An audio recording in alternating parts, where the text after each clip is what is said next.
इस तरह से लेखक कहता है कि व्यक्ति को स्वावलंबन बनना चाहिए। जो व्यक्ति स्वावलंबन होता है, अपने पर आश्रित होता है, वह हमेशा उन्नति को प्राप्त करता है। इसी आत्मनिर्भरता के कारण ही बहुत से बड़े बड़े योद्धा हुए हैं। यदि उन्होंने आत्मनिर्भरता जैसी राह को नहीं पकड़ा होता तो वे कभी भी इतनी ख्याति प्राप्त नहीं कर सकते। लेखक ने इसमें एकलव्य का उदाहरण दिया है। एकलव्य एक ऐसा था जिसके लिए सभी ने शिक्षा देने से मना कर दिया था, परंतु उसकी आत्मशक्ति, अपने पर आश्रित होना, यह दृढ़ विश्वास उसके लिए एक उन्नति की ओर ले गया और एक बहुत बड़ा योद्धा बना।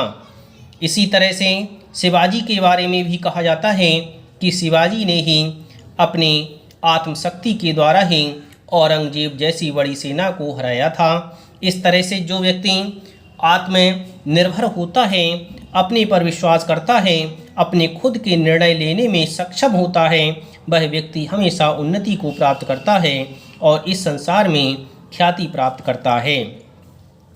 जिस मनुष्य की बुद्धि और चतुराई उसके हृदय के आश्रय पर स्थित रहती है, वह जीवन और कर्म क्षेत्र में स्वयं भी श्रेष्ठ और उत्तम रहता है और दूसरों को भी श्रेष्ठ और उत्तम बनाता है।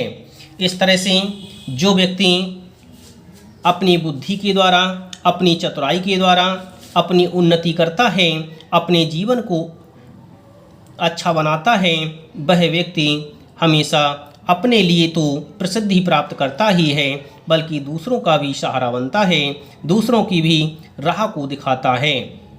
प्रसिद्ध उपन्यासकार स्टॉक एक बार ऋण के बोझ से बिल्कुल दब गए। मित्रों ने उनकी सहायता करनी चाहिए, पर उन्होंने ये बात स्वीकार नहीं की और स्वयं अपनी प्रतिभा का सहारा लेकर अनेक उपन्यास थोड़े समय के बीच लिखकर लाखों रुपए का ऋण अपने सिर पर उतार दिया। इस उदाहरण के माध्यम से लेखक इस बात को समझाने का प्रयास कर रहा है कि हमें कभी भी दूसरों की सहायता नहीं लेनी चाहिए। दूसरों की सहायता से हमें बचना चाहिए, क्योंकि यदि हम दूसरों की सहायता लेना शुरू कर देंगे तो हम अपने आप को अच्छी तरह से जीवित नहीं रख सकेंगे, हम अपने आत्मबल को जीवित नहीं रख सकेंगे और हमेशा दूसरों पर ही आश्रित रहेंगे। इसका उदाहरण उन्होंने स्टॉक के समान दिया है। जैसे स्टॉक एक बार जब ऋण के बोझ से दब गया था तो उसके ऋण को उतारने के लिए उसके मित्रों ने उसकी सहायता करने का प्रयास किया था, परंतु उसने सहायता करने से मना कर दिया और उसने अपने आत्मबल के द्वारा, अपनी मेहनत से समस्त ऋण को बहुत शीघ्र ही उतार दिया। इस तरह से उसके आत्मबल भी बच गया, अर्थात वह दूसरों पर आश्रित भी नहीं रहा और उसका समस्त ऋण भी दूर हो गया। इस तरह से जो मनुष्य अपने आत्मचिंतन के द्वारा, अपनी दृढ़ इच्छा शक्ति के द्वारा अपने आप पर आश्रित रह कर के कार्य करेगा, वह कभी भी इस संसार में कठिनाई प्राप्त नहीं करेगा और बड़े से बड़े दुख को दूर करता हुआ खुशियों के द्वारा अपने जीवन को यापन करेगा। इस तरह से मैंने आपको यह पाठ अच्छी तरह से समझा दिया। मुझे विश्वास है कि आपने इस पाठ को अच्छी तरह से पढ़ा एवं समझा होगा। अब आप अपनी कॉपी में इन शब्दार्थों के लिए लिखेंगे।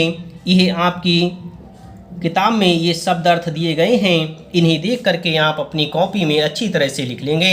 इसके बाद मैं आपको इस पाठ से बनने वाले प्रश्नों के उत्तर लिखाऊंगा, जिसे आप अपनी कॉपी में लिखेंगे। सबसे पहले आप इस पाठ के शब्द अर्थों के लिए अपनी कॉपी में लिखें।